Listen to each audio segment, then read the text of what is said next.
আমি গ্যারেন্টার এই বাংলাকে আমি নবরূপে সজ্জিত করতে চাই। তাই আমরা প্রত্যেকটি জায়গায় গিয়ে গিয়ে আপনাদের কাছে এই আবেদন রাখছি যে তৃণমূল কংগ্রেসকে সরিয়ে ফেলতে হবে এবং তৃণমূল কংগ্রেস একটি রাষ্ট্রবিরোধী পার্টি।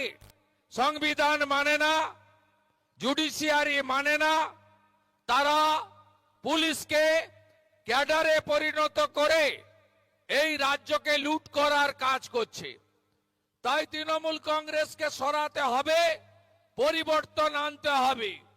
আপনারা জানেন 2021 সালের বিধানসভা নির্বাচনে আমরা 77টি আসন জয়যুক্ত হয়ে আমরা মোট ভোট পেয়েছিলাম 2,28,00,000। আমরা 38% ভোট পেয়েছিলাম। আপনারা জানেন মুসলিমদেরকে ভুল বুঝিয়ে সিএএ কে এনআরসির নাম দিয়ে তাদেরকে দিয়ে বিভিন্ন জায়গায় আন্দোলন করিয়ে ভয় দেখিয়ে ডিটেনশন ক্যাম্পের কথা বলে 100% মুসলিমের মধ্যে আপনাদের এই ডেবরার বুথগুলো দেখবেন 95% ভোট তারা নিজেরা নিয়ে কার্যত ক্ষমতা দখল করেছিল।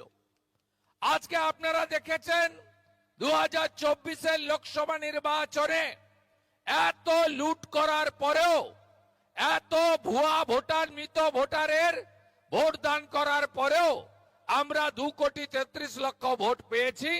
91টা বিধানসভা কেন্দ্রে আমরা তৃণমূলের থেকে এগিয়ে আছি এবং আমাদের প্রাপ্ত ভোট 39%। আজকে আপনারা এসআইআর এর আগে মমতা বন্দ্যোপাধ্যায় বা তার দলের লোকেরা এসআইআর আটকানোর জন্য, বিরোধিতা করার জন্য কি কি কথা বলেছিল।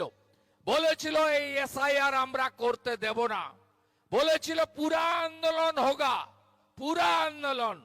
21 জুলাই